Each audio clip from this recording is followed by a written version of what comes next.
रश्मि एक बहुत ही सुंदर औरत होती है और हर कोई उसकी तारीफ करता ही रहता है। ऐसे ही एक दिन रश्मि की सास सरिता और रश्मि दोनों घर में बैठे होते हैं। तभी पड़ोसन मंजू आती है। अरे सरिता, कुछ भी कहो, तेरी बहू रश्मि दिखने में तो बहुत सुंदर है। ऐसा लगता है कि भगवान ने दुनिया भर की सुंदरता तेरी बहू रश्मि में ही दे दी है। मैंने आज तक बहुत लड़कियां देखी होंगी, लेकिन रश्मि जितना सुंदर कोई नहीं देखी। तेरी इस बात को मैं भी मानती हूँ। मेरी बहू रश्मि है तो बड़ी सुंदर। और ऐसे ही दोनों बातें करने लगती हैं। और कुछ दिनों के बाद सरिता के छोटे बेटे यानी कि अंकित की शादी कीर्ति नाम की लड़की से हो जाती है, जो कि सांवली होती है। और कीर्ति के आते ही हर कोई दोनों बहुओं में तुलना करने लगता है।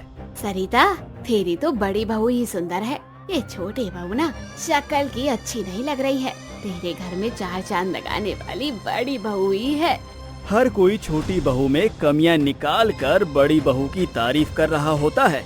ये देखकर जेठानी रश्मि को काफी अच्छा लगता है, क्योंकि रश्मि बहुत ही घमंडी होती है और गुस्सा तो जैसे उसके नाक पर ही रहता है।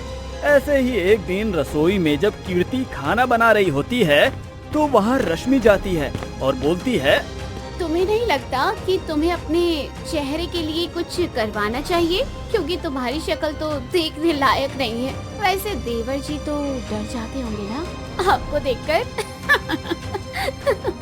दीदी, आपने ये बिल्कुल सही कहा। सच में मैं आपके जितनी खूबसूरत नहीं हूँ, और आपकी खूबसूरती के तो चर्चे ही हैं। मुझे भी आप बहुत सुंदर लगती हो। मेरी तो हर कोई तारीफ करता रहता है। तुमने तो कभी तारीफ सुनी ही नहीं होगी ना खुद को लेकर। तभी तो दिन रात रसोई में रहती हो कि लोग ये देखें कि तुम कितना काम करती हो, और इसी बहाने कोई तुम्हारी भी तारीफ कर दे। नहीं नहीं दीदी, ऐसा नहीं है। मुझे तो अच्छा लगता है जब कोई आपकी तारीफ करता है। जब कोई से क्या मतलब है तुम्हारा? मेरी हर वक्त हर कोई तारीफ करता है, और तुम काले रंग वाली, मुझसे ज्यादा जुबान लड़ाने की जरूरत नहीं है। रश्मि आए दिन अपनी देवरानी को नीचा दिखाती रहती है, उसे सुनाती रहती है, लेकिन कभी भी कीर्ति पलटकर जवाब नहीं देती। जहाँ रश्मि इतनी गुस्से वाली होती है तो वहीं कीर्ति दिल की बहुत साफ होती है और वो गरीबों की मदद करने वाली होती है। एक दिन दरवाजे पर साधु बाबा आते हैं और कीर्ति तुरंत फ्रिज से निकाल कर शाही टुकड़ा दे देती है। ये लीजिए बाबा जी। और तभी वहाँ पे रश्मि आ जाती है और बाबा के हाथ से शाही टुकड़ा छीन लेती है। ये मेरा शाही टुकड़ा है, ये मैं खाऊंगी। और तुम होती कौन हो? अपनी मनमानी चलाने वाली।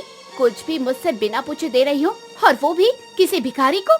मूर्ख लड़की, तू एक साधु का अपमान कर रही है। जा, मैं तुझे श्राप देता हूँ कि तेरी नाक लंबी हो जाएगी।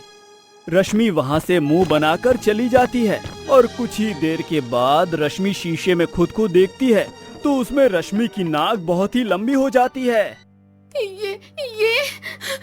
ये मेरी नाक को क्या हो गया?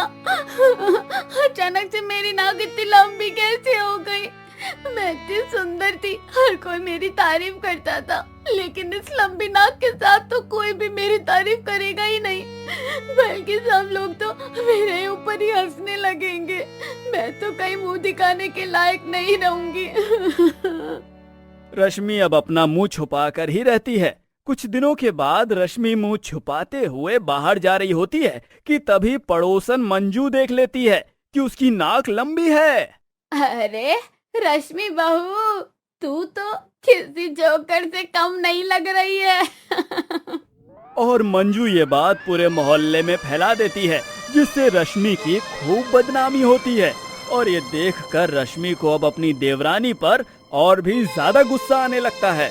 सब लोग मुझ पर हंस रहे हैं, और ये सब उस कीर्ति की वजह से हुआ है। अगर वो ना होती, कोई मेरे ऊपर हंस भी नहीं सकता था।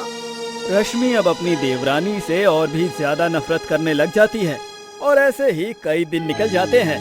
कुछ दिनों के बाद मंजू आस पड़ोस की कुछ औरतों के साथ रश्मि के घर आती है और रश्मि को दिखाते हुए मंजू बोलती है, लग रही है ना रश्मि बहू बिल्कुल जोकर। इसकी नाक तो सीधा जैसे मेरे घर तक पहुंचती है। वहाँ पे सभी लोग रश्मि का मजाक बना रहे थे। ये देखकर कीर्ति को बहुत गुस्सा आता है। आप सब लोग बस करो, खुद की लाख कमी छोड़ के मेरी जेठानी पर हंसने आए हो, यहाँ से चले जाओ। और कीर्ति की ये बात सुनकर रश्मि की आंखों में आंसू आ जाते हैं। दीदी आप चिंता मत करो, देखना भगवान जी सब ठीक कर देंगे और आप वापस से पहले की तरह ही बहुत सुंदर दिखोगी। कीर्ति को अपनी जेठानी का दुख बिल्कुल भी नहीं देखा जा रहा था, इसलिए वो उन्हीं साधु बाबा का पता ढूंढने लगती है। दीदी का दुख मुझसे देखा नहीं जा रहा है, वो कहीं भी बाहर नहीं जा पा रही हैं, क्योंकि जहाँ भी जाती है हर कोई उनका मजाक उड़ाने लगता है। मुझे उनकी लंबी नाक ठीक करवानी ही होगी बाबा जी से बोलकर। और कीर्ति बाबा जी को ढूंढते हुए उनके पास पहुंच जाती है। बाबा जी मैं आपके आगे हाथ जोड़ती हूँ, मेरी जेठानी की नाक पहले की तरह कर दो, वो दिल की बहुत साफ है, मुझसे उनका दुख देखा नहीं जा रहा है। नहीं, एक बार जो श्राप लग गया वो वापस नहीं हो सकता है। ऐसे मत बोलिए बाबा जी, वो सच में ऐसे नहीं है, आप जो बोलोगे मैं वो करने को तैयार हूँ, बस मेरी जेठानी की नाक ठीक कर दीजिए बाबा जी। मुझे तुम्हारी जेठानी से कोई मोह नहीं है, लेकिन तुम्हारी दरिद्रता देखकर मैं तुम्हारी बात मानता हूँ। ये अपनी जेठानी को पानी में मिलाकर पिला देना, वो ठीक हो जाएगी। कीर्ति तुरंत घर आ जाती है और पानी में मिलाकर वो पाउडर अपनी जेठानी को देती है। और जैसे ही रश्मि पाउडर वाला पानी पीती है, उसकी नाक पहले जैसी हो जाती है और रश्मि ये सब देखकर बहुत ज्यादा खुश हो जाती है। तुम्हारी वजह से ही कीर्ति मेरी नाक ठीक हुई है, मुझे माफ कर दो, मैंने तुम्हारे साथ कितना गलत व्यवहार किया अब तक, और फिर भी तुमने मेरे बारे में ही सोचा। सच में मुझे अपनी गलती पर बहुत पछतावा है, तुम दिल से बहुत सुंदर हो। कोई बात नहीं दीदी, आप पहले की तरह हो गई हैं और अब आपको अपनी गलती का भी एहसास हो गया, तो अब सब ठीक है। और अंत में रश्मि अब अपनी देवरानी को लेकर अपना व्यवहार बदलती है और सब ठीक हो जाता है।